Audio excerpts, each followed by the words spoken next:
50,000 more people, 120 plus. Must be a big challenge to keep Deloitte India a happy company, really, Romal. So, that's why I think, that's why I have a Chief Happiness Officer. Oh, you do, really?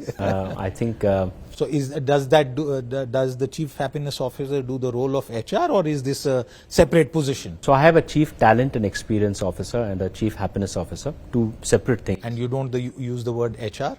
I don't use the word HR. I use a lot of heart. I don't use HR.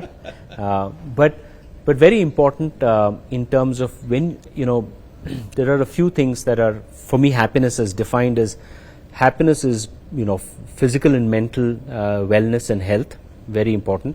It is about our diversity, diversity not just of the gender being very important, but also in terms of neurodiversity, financial strata. So, for example, we have a program called Heartland, where as Deloitte, we go into tier 3, tier 4 cities. So, for example, we're working with Tripura, for example, now to see how we can get the students from Tripura integrated into our workforce, right, and work. Similarly, we have, for example, our housekeeping and security staff.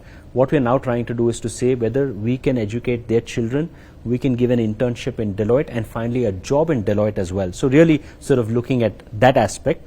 And the third aspect is really about purpose and a lot of joy. When you have so many people,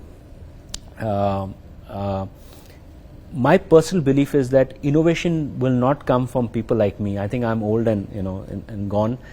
It will come from the youngest of people, and if their energy can be channelized, if they can be happy, they can find joy in what they do, in purpose in what they do, then I think we will unleash real potential. And that is the beauty of our country, that when this youth, really the energy gets channelized, we will see those innovations that we said 50 years back, maybe we were all completely dependent on the West, will actually happen. So I do a program called Mics Not Muted, which is where I go across the country. I've met about 7,000-8,000 people, where they can ask me any question, and the whole idea is to break the hierarchy, because hierarchies sometimes stifle innovation, and when they ask those questions and when they feel a sense of purpose, right, in what they do, then I think real magic happens. And that must have made a difference in a consulting firm where the culture is, if I may use the word, a little more formal in this regard. Yes, I mean we've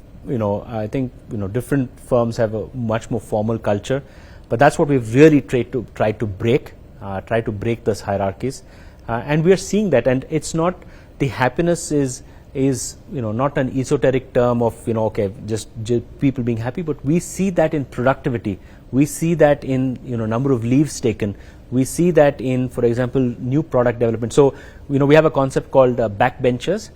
So backbenchers are a bunch of 8 to 10 people, very, very smart folks who basically are driving a lot of the people initiatives, the transformation across the firm, and they're driving young kids who are driving with our Chief Talent and Experience Officer. And one of the other things that I've done is, I've taken some of the people from the business. So my Chief Talent and Experience Officer was a digital customer person. That's what her background was, and we got her into into talent, because what we felt is, if you have to motivate so many people, you need to be able to connect with them.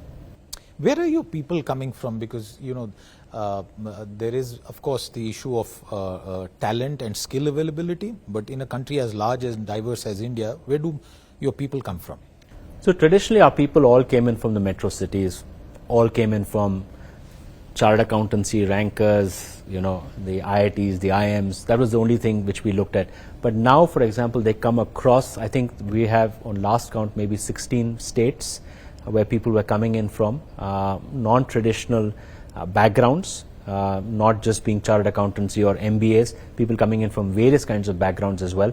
And we see, one of the things, of course, is, when I talk about this Deloitte Heartland and some of the other tier 2, tier 3 cities, the hunger, the passion and the fire in some of these kids is phenomenal, right? So they may not be as articulate probably as maybe somebody here, but their hunger is incredible, and they're making a difference.